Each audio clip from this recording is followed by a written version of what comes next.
bajo la sombra implacable de la Inquisición española, la vida de una mujer podía reducirse a un suspiro de sospecha. No hacía falta pruebas, ni testigos, ni defensa. Bastaba un rumor lanzado en voz baja por un vecino celoso o un confesor receloso para condenarla a una maquinaria de terror que se extendía como una niebla sobre toda la península. Ser señalada de herejía, de brujería o simplemente de indecencia significaba enfrentarse a un destino más aterrador que la misma muerte. La Suprema, como se conocía al Tribunal del Santo Oficio, funcionaba con una eficacia calculada que hoy hiela la sangre, fría, burocrática, silenciosa. Creada en 1478 por los reyes católicos, Fernando II de Aragón e Isabel I de Castilla, la Inquisición nació con la supuesta misión de mantener la pureza de la fe. Pero en poco tiempo, lo que comenzó como un tribunal contra disidentes religiosos se transformó en un aparato capaz de aplastar vidas enteras, especialmente las de mujeres. La sociedad, marcada por un rígido orden patriarcal y por la obsesión de la Iglesia con la pureza del alma, ofrecía el escenario perfecto para que la sospecha se convirtiera en sentencia. Hechiceras, viudas, parteras, mujeres que alzaban la voz o simplemente se apartaban de lo establecido eran consideradas peligrosas, no porque hubieran desafiado a Dios, sino porque desafiaban al orden social. El miedo era omnipresente.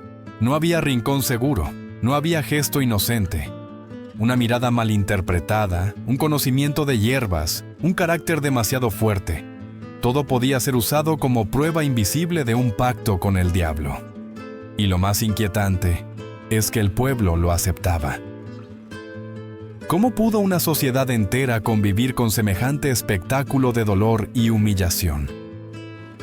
La respuesta no está solo en la brutalidad de los inquisidores, sino en el peso de una época donde religión y política eran una misma cadena. Europa entera ardía entre guerras de fe, y la Iglesia se erigía como el último muro contra la herejía. Para mantener su poder, necesitaba crear enemigos internos. Y con demasiada frecuencia, esos enemigos eran mujeres indefensas. Imagina la escena. Una noche cualquiera en Toledo o Sevilla, los pasos de los alguaciles resonando en la calle empedrada. Una viuda es arrancada de su cama. Sus hijos despiertan entre gritos. Los vecinos observan en silencio. Nadie intercede. Todos saben que un gesto de compasión puede ser interpretado como simpatía hacia la herejía. La mujer es encadenada, llevada a una celda húmeda, sin explicación, sin juicio, solo con la certeza de que sus días de libertad han terminado. Allí, entre muros fríos, el silencio se convierte en su primer verdugo. Lo más cruel era la invisibilidad de la justicia. No había público, no había apelaciones. El proceso estaba diseñado para que el acusado nunca entendiera la magnitud de los cargos, ni la identidad de sus acusadores. Esa oscuridad deliberada creaba una atmósfera de paranoia, donde cualquiera podía ser el próximo. Una madre, una hermana, una hija. Nadie estaba a salvo. La Inquisición no buscaba verdades, buscaba obediencia. La pregunta permanece como una herida abierta en la memoria histórica. ¿Cómo pudo un susurro destruir una vida entera? La respuesta nos obliga a mirar más allá de los muros de piedra y los instrumentos de tortura. Nos lleva al corazón de un sistema que transformó la fe en un arma y la devoción en una prisión. La Inquisición no necesitaba demostrar la culpa, bastaba con sembrar el miedo. Ese miedo, repetido siglo tras siglo, moldeó la mentalidad de una Europa donde el silencio se convirtió en sinónimo de supervivencia. En el universo oscuro de la Inquisición, la carga del pecado parecía caer con más fuerza sobre los hombros de las mujeres. No era casualidad. En la mentalidad de la época, la mujer era vista como un ser frágil, proclive a la tentación, fácilmente manipulable por el diablo. Los inquisidores no solo perseguían herejías teológicas, perseguían cuerpos y costumbres. Parteras que ayudaban a traer vida al mundo eran acusadas de practicar brujería por conocer hierbas y remedios. Viudas que vivían sin la protección de un hombre eran consideradas sospechosas de pactar con fuerzas oscuras. Incluso esposas que se atrevían a levantar la voz contra sus maridos podían ser denunciadas por rebeldía moral. El patrón se repite una y otra vez en los registros históricos. Las mujeres que se apartaban de lo que dictaba la norma social se convertían en objetivos fáciles. Una partera con demasiado conocimiento médico se transformaba en bruja. Una joven con carácter fuerte se volvía hereje. Una viuda con independencia económica era vista como amenaza. La Inquisición no solo castigaba acciones, castigaba identidades. Este fenómeno se entiende mejor al recordar que la Europa de finales del siglo XV estaba atravesada por el control patriarcal y la doctrina de la Iglesia que asociaba la pureza con la obediencia femenina. La mujer era vista como tentación y al mismo tiempo como depositaria del pecado original. Por eso, cualquier comportamiento que desafiara esa visión, ya fuese autonomía, conocimiento o simplemente orgullo, era leído como una afrenta al orden divino. La escena es fácil de imaginar. Una mujer que prepara infusiones para curar fiebres, observada por vecinos que la acusan de preparar filtros satánicos. O una esposa que discute en voz alta en la plaza, señalada por sacerdotes como insolente y peligrosa. Los rumores corrían más rápido que cualquier defensa posible. Bastaba un edicto de fe para que su destino quedara sellado. Lo más inquietante no era solo la violencia física, sino la violencia psicológica que representaba este sistema. El mensaje era claro. No había lugar para las voces femeninas fuera del marco que la Iglesia y la sociedad habían trazado. El miedo era tan poderoso como el hierro. En cada mujer detenida había una advertencia para las demás. No te atrevas a salirte del camino marcado. La pregunta resuena como un eco. ¿Eran realmente culpables estas mujeres? ¿O eran culpables de ser diferentes? De pensar por sí mismas. ¿De reclamar un espacio en un mundo que las quería invisibles? La Inquisición encontró en estas acusaciones un modo de reforzar el control social y religioso. Y las mujeres, por su sola condición, se convirtieron en los chivos expiatorios perfectos. La carga del pecado no era teológica, era política y cultural. Era la forma en que una institución justificaba su poder y al mismo tiempo limitaba la libertad femenina. Lo que estaba en juego no era solo la fe, era el dominio sobre la vida cotidiana, sobre los cuerpos, sobre el derecho a existir fuera de los márgenes del dogma. En este teatro de sombras, la mujer siempre aparecía en el papel más vulnerable, condenada a ser la encarnación de un pecado que no había cometido. Dentro de las cámaras húmedas de la Inquisición, un sonido helaba la sangre más que cualquier grito. El crujido de una cuerda deslizándose lentamente por una polea. No había cuchillas, no había fuego, solo una cuerda, un gancho y un techo. Era el estrapado, uno de los métodos de tortura más temidos y paradójicamente clasificado como moderado. La víctima, casi siempre una mujer acusada, era conducida al centro de la sala con las muñecas atadas fuertemente a la espalda. El verdugo pasaba la cuerda por la polea, la aseguraba a sus brazos y, con una señal del inquisidor, comenzaba la elevación. El cuerpo se alzaba, sostenido únicamente por los hombros. En cuestión de segundos, las articulaciones se dislocaban, los músculos se desgarraban. No había sangre que manchara el suelo, ni heridas abiertas que dejaran huella visible. Pero ese silencio engañoso escondía un dolor insoportable, un suplicio diseñado para quebrar el alma más que la carne. Lo cruel del estrapado era precisamente su apariencia de misericordia. El cuerpo parecía intacto, pero por dentro quedaba destruido. El objetivo no era matar, sino someter. La confesión se buscaba a través de la desesperación física y psicológica. A cada pregunta sin respuesta, el verdugo tiraba de la cuerda, alzando el cuerpo de nuevo, una y otra vez. Algunas veces el tormento era intensificado con caídas repentinas. Se dejaba caer a la víctima unos centímetros y se la detenía bruscamente, provocando una sacudida que multiplicaba el daño interno. El grito se confundía con el eco de las paredes. pero en los registros oficiales, aquello se describía con frialdad como persuasión moderada. Los cronistas del Santo Oficio escribían que el estrapado no dejaba cicatrices, pero los testimonios de quienes sobrevivieron lo contradicen. Brazos inútiles, nervios destrozados, cuerpos deformados para siempre. Una mujer que había entrado caminando podía salir incapaz de sostener un cuenco o abrazar a un hijo. La tortura no solo arrancaba confesiones, destruía futuros. El trasfondo psicológico era igual de devastador.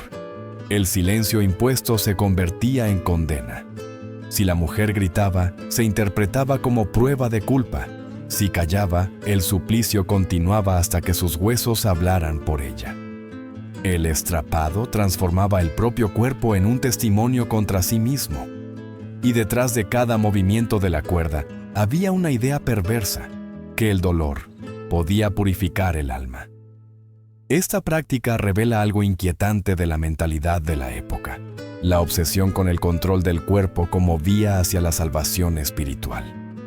La Inquisición utilizaba el sufrimiento como ritual, convencida de que la obediencia arrancada a la fuerza era equivalente a la fe.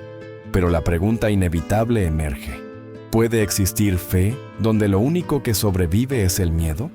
El estrapado fue usado durante siglos en España y sus colonias, repetido en salas oscuras donde la justicia nunca entraba. Cada cuerda que crujía era un recordatorio de que el cuerpo femenino no pertenecía a la mujer, sino a la institución que reclamaba su alma. Y cada silencio arrancado desde lo alto del techo no fue una confesión, sino la sombra de una voz extinguida. El simple nombre de este artefacto recorría los pasillos de las prisiones inquisitoriales como un susurro capaz de helar la sangre. La araña de hierro. No era un instrumento para atar, ni una herramienta para contener. Su forma era inconfundible. Largos brazos metálicos curvados que terminaban en ganchos afilados, forjados no para sujetar, sino para desgarrar. Diseñado específicamente para mujeres, este aparato dejaba claro que la Inquisición no solo buscaba confesiones, buscaba humillar, marcar y dominar. La escena era siempre la misma. En una sala de piedra fría, donde el eco multiplicaba los latidos, se traía a la víctima, debilitada por días de hambre, miedo o tormentos previos. La araña estaba fijada a un muro, esperando.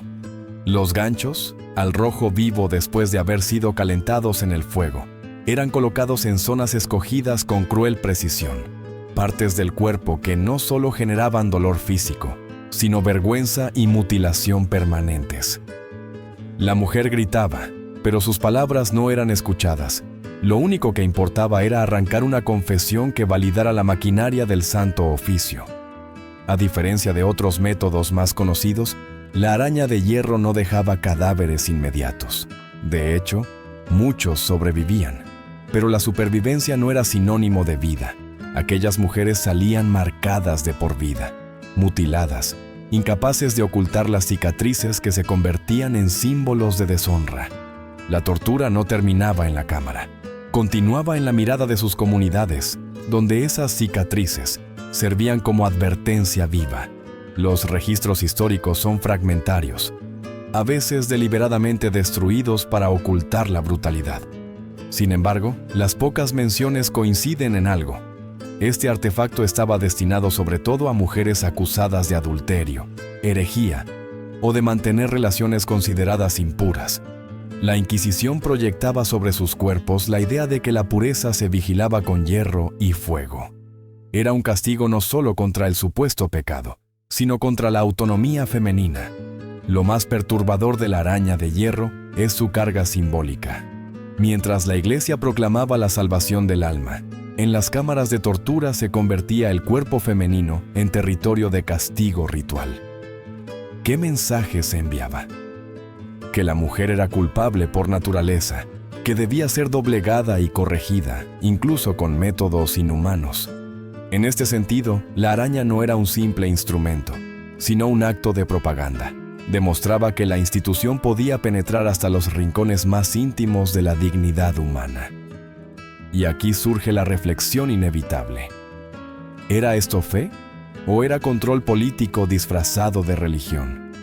La araña de hierro no buscaba verdad, buscaba obediencia. No se trataba de proteger la doctrina, sino de garantizar que ninguna mujer desafiara los límites impuestos. La humillación pública era parte del ritual, tanto como el dolor físico. Cuando hoy contemplamos la historia, la araña de hierro nos habla de algo más profundo que la crueldad mecánica. Nos recuerda cómo los sistemas de poder pueden convertir la fe en máscara y la justicia en excusa. Cada mujer que sufrió bajo sus ganchos fue una voz silenciada, pero también un testimonio de lo que ocurre cuando la religión se funde con el dominio absoluto. La pregunta queda abierta para nosotros. ¿Cuántas veces más en la historia se ha justificado la barbarie en nombre de la pureza? El sonido metálico de las cadenas chocando contra la madera anunciaba uno de los tormentos más temidos de la Inquisición. El potro, conocido en otras lenguas como the rack. A simple vista, era solo un marco rectangular de madera, con rodillos en cada extremo y cuerdas atadas a muñecas y tobillos. Pero en esa aparente sencillez se escondía un método capaz de desmembrar no solo un cuerpo, sino también la voluntad más firme. La acusada era colocada en el centro del potro, sus extremidades sujetas con fuerza. El inquisidor daba la orden, y el verdugo giraba lentamente los rodillos. Cada vuelta tensaba las cuerdas, estirando brazos y piernas en direcciones opuestas. Primero llegaba la incomodidad, luego el dolor punzante, y finalmente la sensación de que las articulaciones estaban a punto de estallar. A veces el movimiento era pausado, casi ritual, pero otras veces se aplicaba de manera brusca, generando un dolor repentino que arrancaba confesiones imposibles de contener. Lo más cruel es que, en muchos casos, la víctima ni siquiera comprendía las acusaciones que se leían en latín. Mujeres analfabetas, campesinas, esposas de artesanos o viudas sin recursos, eran obligadas a responder a cargos escritos en una lengua que no podían descifrar. Y mientras tanto, el potro se encargaba de traducir la voluntad de la Inquisición en fracturas invisibles. La ignorancia se convertía en condena. El potro no solo estiraba músculos y ligamentos, estiraba también el abismo entre el poder institucional y la indefensión del pueblo. Los documentos del Santo Oficio, bajo su tono frío y burocrático, hablaban de tortura moderada, aplicada para obtener la verdad. Pero ¿qué verdad podía salir de una boca entre gritos? ¿Qué confesión era auténtica cuando el cuerpo estaba al borde de la ruptura? La respuesta la conocemos. Ninguna. El potro no buscaba verdad, buscaba sumisión. Era el símbolo perfecto de un sistema que prefería la obediencia a la justicia. Algunas crónicas describen cómo, tras largas sesiones, las víctimas eran liberadas con los huesos dislocados, los músculos desgarrados y una vida condenada a la invalidez. Muchas confesaban lo que se les exigía, no porque fueran culpables, sino porque el dolor era insoportable. El destino final variaba. Algunas recibían penitencias públicas, otras eran absueltas tras confesiones forzadas, y muchas eran finalmente quemadas en la hoguera. En todos los casos, el potro había cumplido su función: demostrar que el cuerpo humano podía ser moldeado como arcilla al servicio del poder. Este instrumento, más que un método, era un teatro de control. El estiramiento del cuerpo simbolizaba el estiramiento de la verdad hasta que coincidiera con lo que los inquisidores deseaban escuchar. Y detrás de cada vuelta del rodillo se encontraba una pregunta que resuena hasta hoy. ¿Qué valor tiene una verdad arrancada entre gritos? El potro nos muestra que, en la Europa de la Inquisición, la justicia fue una máscara y el sufrimiento un idioma oficial. Para las mujeres, acusadas con frecuencia de brujería o de transgresiones morales sin fundamento, el potro fue la traducción más brutal de su indefensión. Un instrumento que no dejaba heridas sangrantes, pero sí cicatrices invisibles que jamás se borraron de la memoria colectiva.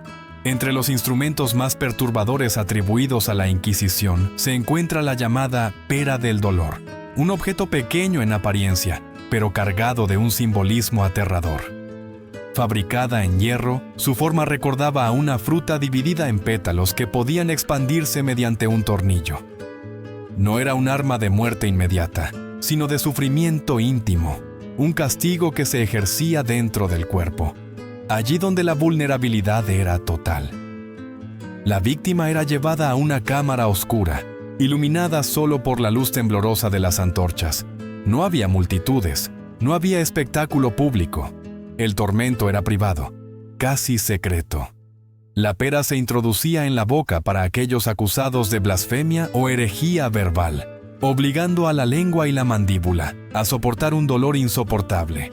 Pero lo más escalofriante era su aplicación contra mujeres. Se insertaba en orificios corporales como castigo por transgresiones morales, acusaciones de brujería o supuestas conductas impuras. Al girar el tornillo, los pétalos se abrían lentamente, desgarrando la carne desde dentro, sin derramar una gota de sangre visible. Lo perverso de este artefacto era su capacidad de cumplir con las reglas formales de la Inquisición. Torturar sin efusión de sangre. No había heridas externas, no quedaban cicatrices en la piel que testimoniaran la brutalidad, pero el dolor era indescriptible y la humillación insoportable. El cuerpo femenino, ya sometido al peso del estigma social, se convertía aquí en escenario de una violencia ritualizada que mezclaba castigo físico con degradación moral. Algunos historiadores discuten la frecuencia real de su uso, pues los archivos oficiales rara vez mencionan la pera explícitamente. Sin embargo, su presencia en manuales de tortura posteriores y en testimonios indirectos revela algo más profundo: la necesidad de la Inquisición de controlar no solo la fe, sino también la intimidad más recóndita del ser humano. Esta arma no se diseñaba para obtener confesiones públicas, sino para imponer silencio a través del miedo. El efecto psicológico era devastador. El acto mismo de la inserción era una declaración de dominación absoluta. La mujer no era castigada únicamente por lo que supuestamente había hecho, sino por lo que representaba: tentación, desorden, amenaza al orden moral. La violencia se justificaba como purificación, cuando en realidad era un mecanismo de sometimiento que utilizaba el propio cuerpo como campo de batalla. Al pensar en la pera del dolor, surgen preguntas inquietantes que trascienden el pasado. ¿Cuántas veces la humanidad ha disfrazado la humillación con palabras como justicia o redención? ¿Cuántas veces la violencia ha sido justificada con un barniz de fe o de moralidad? La pera del dolor no solo fue un instrumento de hierro, fue un recordatorio de cómo el poder puede penetrar en lo más íntimo de la vida humana, con la excusa de proteger lo sagrado. Y lo más perturbador es que, aunque no dejaba cicatrices visibles, el eco de su uso sigue grabado en la memoria colectiva. Porque el silencio forzado, la vergüenza impuesta y el dolor que nos sangra permanecen en la historia como cicatrices invisibles que nos obligan a mirar de frente la brutalidad del pasado. Entre los aparatos de tortura que marcaron la época de la Inquisición, pocos evocan tanta angustia como la llamada silla del juicio, también conocida en algunos textos como la silla de interrogatorio. A primera vista parecía un asiento, pero su verdadero propósito era encerrar a la víctima en un abrazo de hierro y dolor. El mueble estaba recubierto con cientos, a veces miles, de púas metálicas distribuidas en el respaldo, el asiento, los reposabrazos, las piernas e incluso el reposapiés. Sentarse en ella no era descanso, era condena. La mujer acusada, generalmente señalada de brujería, herejía o inmoralidad, era colocada sobre la silla y sujetada con férreas ataduras en muñecas, tobillos, cintura y cuello. El más leve intento de moverse, de buscar alivio, solo hacía que las púas penetraran más profundamente en la piel. Cada respiro se convertía en un acto de resistencia, y como si esto fuera poco, en algunas ocasiones la silla se calentaba desde abajo con brasas encendidas, convirtiendo las púas en agujas ardientes que quemaban la carne lentamente. El tormento podía durar horas, incluso días, no siempre buscaba la muerte inmediata, sino la rendición del espíritu. El inquisidor, situado frente a la víctima, realizaba preguntas una y otra vez. Si callaba, el silencio se interpretaba como culpabilidad. Si hablaba, cualquier palabra podía ser usada en su contra. La silla no dictaba sentencias, simplemente agotaba las defensas físicas y mentales hasta que cualquier confesión pareciera un alivio frente al sufrimiento. Lo que resulta más perturbador es el trasfondo simbólico. La silla, al inmovilizar completamente el cuerpo, convertía a la mujer en una estatua viviente de dolor. No podía defenderse, no podía huir, no podía demostrar su inocencia. Era la materialización de un poder absoluto que negaba toda posibilidad de movimiento, de libertad, de dignidad. Su inmovilidad física reflejaba la inmovilidad social y religiosa que la Inquisición imponía a las mujeres. Obedecer sin cuestionar, sufrir sin hablar. Registros de regiones bajo la influencia inquisitorial, como Aragón, Castilla y el Reino de Nápoles, describen su uso como un paso previo al juicio formal, una herramienta para ablandar la voluntad, antes de proseguir con interrogatorios más extensos. Pero detrás de esas palabras burocráticas se escondía la realidad de un tormento calculado, donde el dolor se ritualizaba en nombre de la fe. La pregunta inevitable nos golpea desde la historia.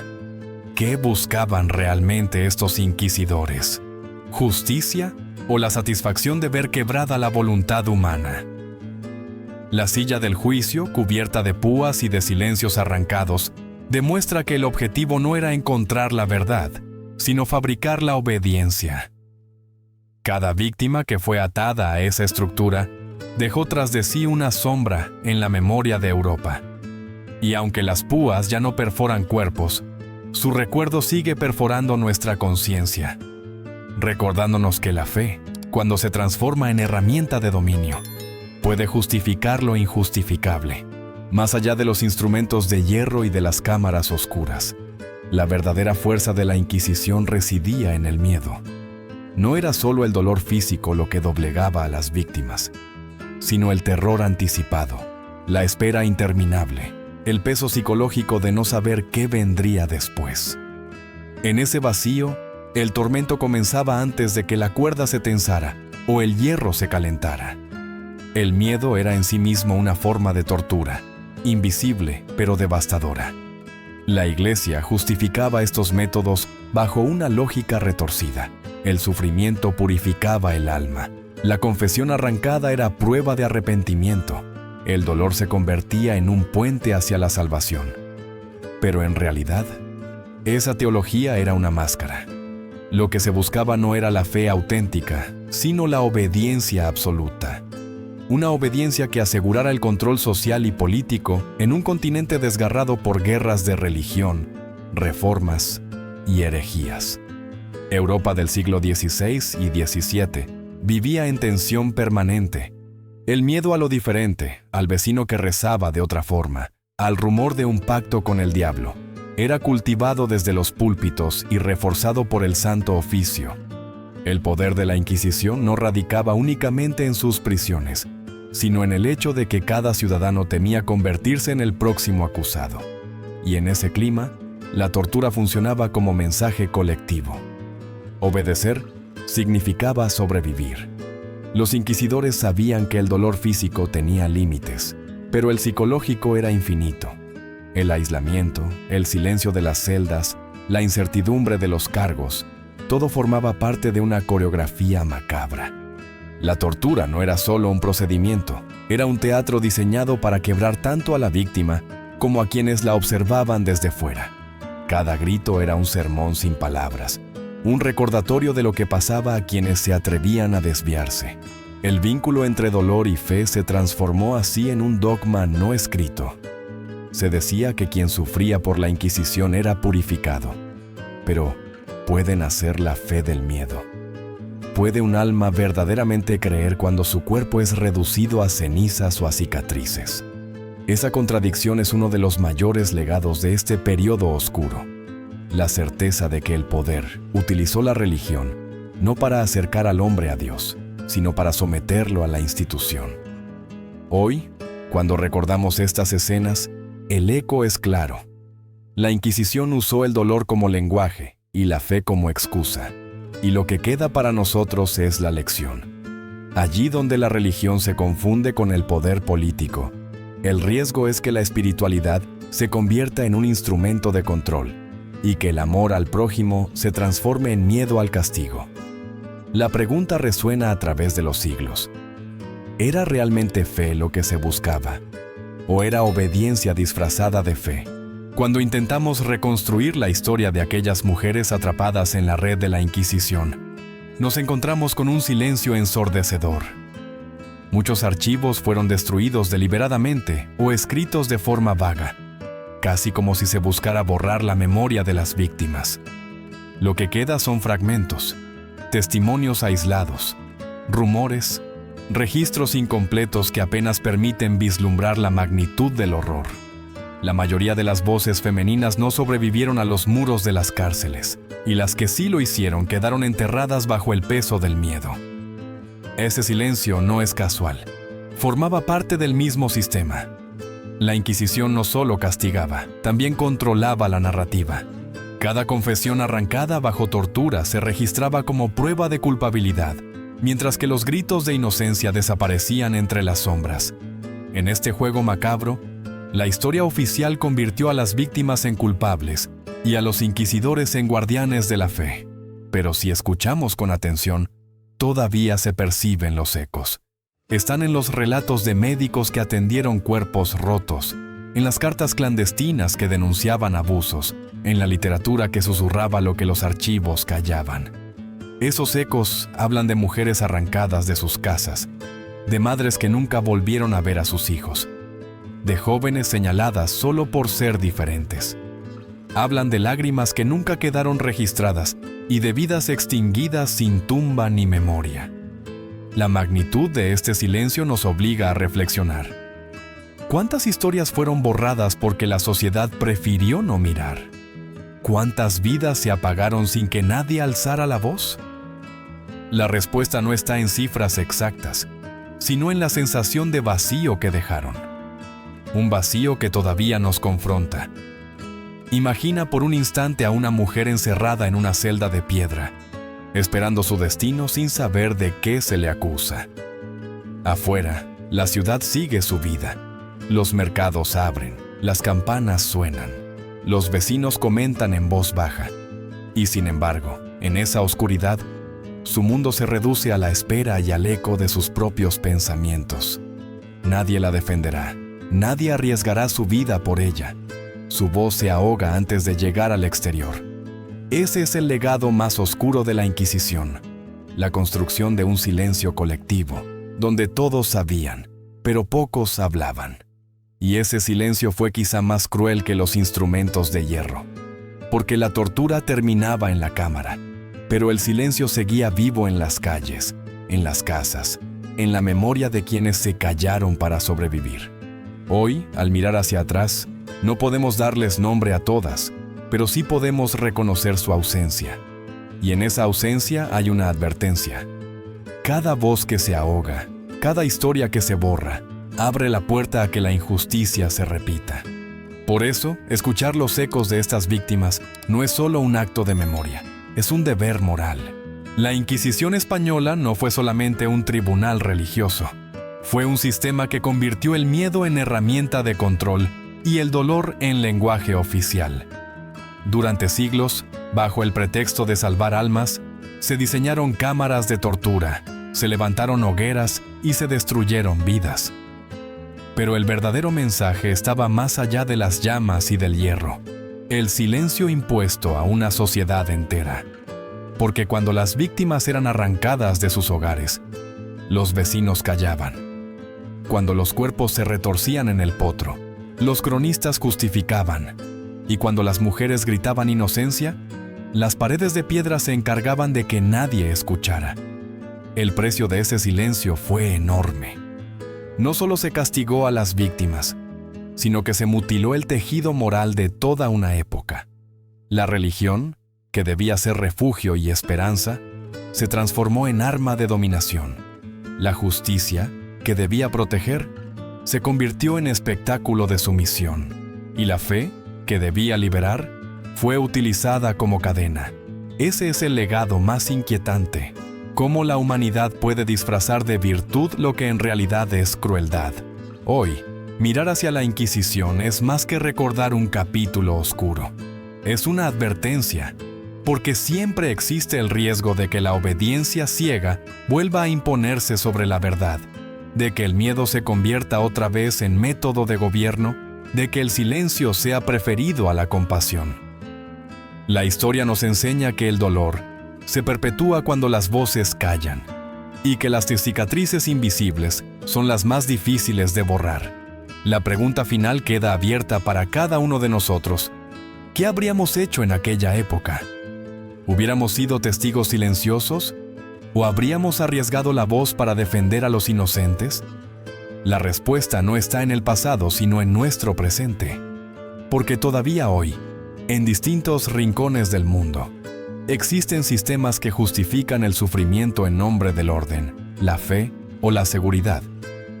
Recordar a las víctimas de la Inquisición no es un simple ejercicio histórico. Es un acto de resistencia contra la repetición. Cada mujer que fue acusada injustamente nos mira desde el silencio de los archivos perdidos, esperando que su historia nos impida repetir los mismos errores. Y ese es el compromiso que debemos asumir. Comenta abajo. ¿Qué opinas tú de este capítulo oscuro de la historia? ¿Crees que la humanidad ha aprendido la lección o seguimos repitiendo la misma lógica de miedo bajo otras formas? Suscríbete para seguir explorando conmigo los secretos más sombríos de la historia, porque solo enfrentando la oscuridad podemos aprender a valorar la luz. Como advirtió el médico Johann Weyer en el siglo XVI, opositor a las casas de brujas, la crueldad de estos hombres no es menor que la de los verdugos de los mártires. Sus palabras siguen vivas, recordándonos que la fe nunca debe ser excusa para el tormento.